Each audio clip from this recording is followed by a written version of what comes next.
చాలామంది అడుగుతుంటారు, సృష్టి ఎలా జరిగిందండి? ఎవరు కూర్చొని సృష్టి చేశారు? సృష్టి ఎలా వచ్చింది? ప్రపంచం ఎట్లా వచ్చింది? మనం ఎలా వచ్చాము అని అడుగుతుంటారు.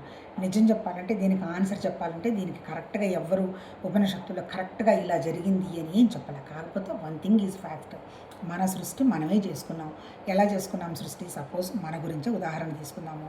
హాయిగా చదువుకున్నాము, ఉద్యోగం వచ్చింది, డబ్బులు సంపాదించుకుంటున్నాము, ఎక్కడికి కావాలంటే అక్కడికి, ఏవి కావాలంటే అవి చేసుకొచ్చే మనుషులు ఉన్నారు, ఇంట్లో తల్లిదండ్రులు ప్రేమగా చూసుకుంటున్నారు. మరి గమ్మున ఉండొచ్చు కదా. కానీ మళ్ళీ అక్కడేదో ఒక ఇన్కంప్లీట్నెస్ అంటే ఏంటి, ఇది ఏంది అన్నీ వచ్చాయి కానీ ఇంకేదన్నా ఉంటే కూడా బాగుంటుందేమో అని వెంటనే ఆలోచన వచ్చింది. ఏంటి ఆలోచన? మనకు వచ్చే ఆలోచన ఏంటి? పెళ్ళి. అంటే పెళ్లి చేసుకుంటే నేను పరిపూర్ణంగా కంఫర్టబుల్గా ఉంటానేమోనని ఒక భావం వచ్చింది. సో పెళ్లి చేసుకున్నాము. పెళ్లి చేసుకున్న తర్వాత మళ్ళీ మనం ఏమైనా గమ్మున ఉన్నామా? కొన్నాళ్ళు అయిన తర్వాత ఇంకా ఏంటో అసంతృప్తిగా ఉంది, పిల్లలు కూడా ఉంటే బాగుంటుంది అనేటువంటి ఆలోచన వచ్చింది. పిల్లలు వచ్చారు అంటే తర్వాత ఏంది, మళ్ళీ పిల్లలు వచ్చున్నారు కదా, మళ్ళీ వాళ్ళని చదువులు చెప్పించాలి, మళ్ళీ ఆస్తులు పోస్తులు వాళ్ళకి ఏమైనా కొనియాలి కదా, మళ్ళీ ఈ పిల్లకి పెళ్లి చేయాల్సి వస్తే పరిస్థితి ఏంది, డబ్బు సంపాదించకుంటే ఎలా అని డబ్బులు సంపాదించాము. మరి ఈ సృష్టి అంతా ఎవరు చేశారు? దేవుడు ఏమన్నా వచ్చి చేశాడా? ఏం చేయలా. మనలో ఉన్న ఇన్కంప్లీట్నెస్, మన డిజైర్ తీర్చుకుందాం అనేటువంటి ఆలోచనతోటి ఈ సృష్టి వ్యక్తమైంది. అంతకంటే ఇంకేం లేదు. కాకపోతే భగవత్ సృష్టి ఎట్లా వ్యక్తమైంది? ఆయన కూడా ఏంటి, నిరాకారంగా ఏ ఆలోచన లేకుండా గమ్మున కూర్చున్నట్టుంటే ఆయన కూర్చొని ఉండొచ్చు కదా, నాలాగా ఇంకెవరైనా ఉంటే బాగుండొచ్చు అనేటువంటి ఒక చిన్న ఆలోచన చేశాడు. ఆ ఆలోచన చేయడంతో మహామాయ ప్రత్యక్షం అయిపోయింది. మహామాయ అంటే ఎవరు? ప్రకృతి. మరి ఆ ప్రకృతిని ఆయన మరి ఊరికే ఉండలేడు కదా, అందుకని ఆ ప్రకృతిని గట్టిగా పట్టుకొని సృష్టి అంతా ఆయన ఊహించి పెట్టాడు.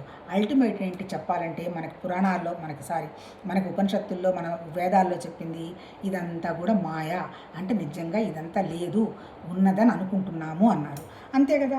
ఇప్పుడు నేను కూడా అంతే. నేను చేసిన సృష్టి వరకేగా నాకు తెలుసు. నేను చేయని సృష్టి గురించి నాకేం తెలుసు? తెలియదు కదా. నాలాంటివి చాలామంది ఉన్నారు కదా, 800 కోట్ల మంది ప్రజలు ఉన్నారు కదా, వాళ్ళ ఆస్తులు, వాళ్ళ పిల్లలు, వాళ్ళ ఉద్యోగాలు, వాళ్ళ చదువులు నాకేమన్నా తెలుసా? ఏం తెలీదు. అంటే ఇప్పుడు అల్టిమేట్గా మనం అర్థం చేసుకోవాల్సింది ఏంటి, సృష్టి చేసింది ఎవరు? నేనే సృష్టి చేసుకున్నా. మరి నా సృష్టితో నేను ఎలా ఉండాలి? ఫుల్ ఆఫ్ ఎంజాయ్మెంట్ ఉంది, టెన్షన్ లేదు. కానీ ఎందుకు నాకు నా సృష్టితోటి నాకు ఎంజాయ్మెంట్ ఉండదు? నేను అనేదాన్ని ఒక్కదాన్నే కదా. అంటే పరమాత్మ తత్వం కూడా నిరాకారమైంది ఒకటేగా. ఆయన ఎట్లయితే మాయను ఊహించాడో, అంటే మాయ అంటే ఎవరు? ప్రాణం. మాయాశక్తి అంటే ప్రాణం. నేను అనుకుందాం. నన్ను ఎట్లా ఊహించాడో, నేను ఒక్కదాన్నే కదా ఉన్నాను. మరి ఇప్పుడు నా సంతోషం, నా ఆనందం అంతా ఏంటి? నా మీదనే ఉంటుంది. అందుకని ఇప్పుడు ఈ క్రియేట్ చేసుకున్న సృష్టి అంతా కూడా ఎవరి కోసం సృష్టించాను నేను? నా కోసం నేనే సృష్టించాను, అంతే. అంతకంటే ఇంకేం లేదు కదా. ఇప్పుడు మనం ఎలా ఉండాలి? ఇదంతా నా సృష్టే కదా అనేటువంటి భావం ఉందనుకో, నీకు ఎలా ఉంటుంది? సంతృప్తిగా ఉంటుంది. అంటే ఏంటి, సృష్టి ఎవరు చేశారు?